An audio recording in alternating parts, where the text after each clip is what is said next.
everyone, welcome back to another YouTube video, and today we're going to be building another Sims 1 house. We have recently created the newbie household from The Sims 1. It honestly did really well and I just had a really fun time doing that video. So I thought, why don't we delve back into that nostalgia and do it again? Let's do something different. So today we're going to be building the Goth household, which I am so extremely excited about because the Goth family just has a special place in my heart. Ever since I was younger, the Goth family was just so creepy and so eerie to me. So I wanted to bring that exact carbon copy of the Sims 1 house into the Sims 4 today. Exactly brick by brick, item by item. We're gonna make it perfect. This house is actually quite difficult. Well, maybe I just struggled a little bit more than usual. It has a few weird angles to it, a few weird walls. So I actually struggled and I had to start again. Would you believe it? I had to start again. It's a Sims 1 house. How difficult can it be? But it is a very interesting house, shape-wise. It has kind of like castle vibes. It is obviously the Goth household, so their house has a little bit of like a creepy factor to it anyways. But I really have enjoyed creating this build. So the Goth family live on 5 Sim Lane, which is just obviously down the road from the newbie household, and they are a very iconic build. I think even more iconic than the newbie household. We obviously all know that iconic name Bella Goth. So she lives right here with Mortimer and Cassandra. This is where it all started. This is where Bella Goth originated from. And I know that the family has been passed down through the different games and all different timelines and things like that. But this house is where it all began. This is where the Sims decided, yes, we're going to put Bella Goth into this and she's going to be living in this house. So this is where it all started. So I feel like this is a very, very important build. Looking at the build, it's a small enough home, even though it looks quite massive from the outside, but realistically there is only 2 bedrooms and one of them is kind of like just the upstairs area, like the mezzanine level, is that what it's called? And even their dining table is outside, so that's kind of weird. They don't even have a dining room. I feel like the house is meant to feel quite grand and quite big, kind of like they do have the money, but it is definitely still quite a small house. I really struggled with the roof of this house. Don't even look at the back of the house. In The Sims 1, roofings were automatic, so they just automatically roofed your house to make it look perfect, whereas in The Sims 4 we have to do it bit by bit, and I definitely struggled with the weird angles of the back of the house, so please don't even look at the roof. Don't look back there. It's all okay. I also did struggle a little bit with the windows because I wanted to kind of have that creepy essence, that kind of castle vibes of this house. So I kind of went back and forth with a couple of windows. You will definitely see me do that there. But the most exciting thing for me was actually the wallpaper of the outside. So that wallpaper comes with the Growing Together pack, and I go on about this all the time, but the Growing Together pack is amazing.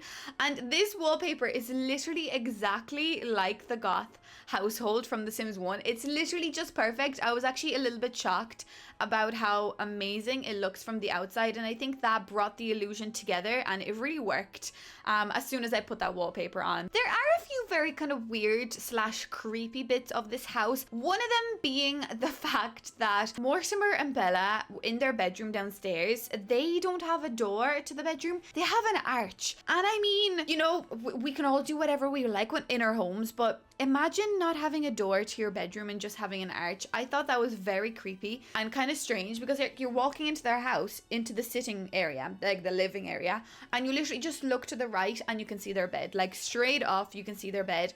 I thought that was a little bit strange. I don't know. Don't quote me on it, but I think it is a little bit strange. Unless you know the reason why that is, then please let me know down in the comments. It is definitely difficult to try and match the flooring and the wallpaper from a Sims 1 to Sims 4 household. It is very difficult, but it is just a fun challenge, and I think that's why I'm enjoying it so much, to try and recreate things. I guess I don't know, I love recreating things in The Sims 4, whether it's my own house or whether it is the 5 Sim Lane Goth house from Sims 1. So I do really enjoy creating builds like this, but if you have any other ideas of someone else that you want me to recreate or someone else's home, I am thinking maybe about doing a Sims 2 house as well, but let me know down in the comments if you do have any ideas of anything else you would want me to recreate in The Sims 4. Nevertheless though, it is quite difficult to try and match the exact same things in The Sims 4. Oh, speaking of wallpapers, I figured out the craziest thing. So there's this wallpaper that comes with the base game, and also there's a wallpaper that comes with the Jungle Adventure pack. pack.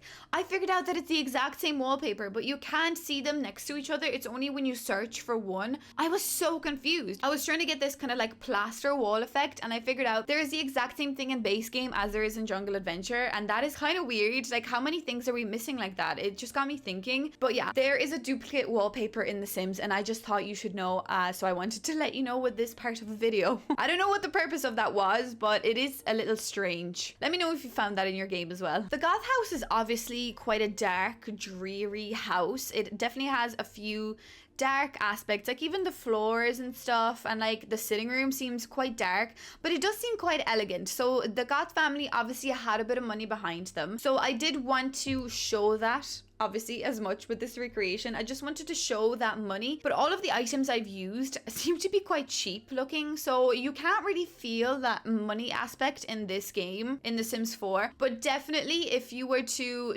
have a house like that in The Sims 1, you would be considered quite wealthy. I want to talk a little bit about the creepy parts of this house that I found. Obviously there is a massive graveyard at the back of the house. The lot is quite big, and literally the graveyard is almost bigger than the house itself, so that was obviously a creepy part of the Goth family. They always had this little graveyard at the back of it. I as a child personally could never understand it, but now we kind of understand and learn that the Goth household is just extremely creepy. But things like having the tragic clown painting in your bathroom, like that's a little bit creepy. No TV but an aquarium, I don't know, I mean maybe that is normal. The grand piano is absolutely normal. I don't think that's too weird. The no door to the bedroom, absolutely, I just can't really understand that. Maybe that was like the fashion, I don't know, back then in The Sims. I really don't get it. Maybe it's just because if there is a fire they can escape quicker, but they also have a door to go to the garden from their bedroom. So how did they get a full door to the back garden but not to the actual entrance of the bedroom? I don't know, I don't get it. But the one creepy thing I've noticed with this house is actually at the back with the dining situation. So there's obviously a dining room. I mean, it doesn't really matter where the dining room is in The Sims 1 because there is no weather in The Sims 1, so you can have anything you want outside. You can even have the bedroom outside if you wanted to at this rate, because there's obviously no privacy in this household. But I found it quite creepy that there is 3 chairs at the table, but there is one chair that's just pushed to the very edge, like inside the garden area, and I thought that was kind of creepy. Is that indicating that there was someone that was living with them but they have died and they have pushed this chair aside? And I mean, we could think that purely because there is a graveyard literally just like a walk down from the dining table, so that kind of made me feel a little creepy. Like, was there someone else living in this house? Was there maybe another child that they had that tragically passed away?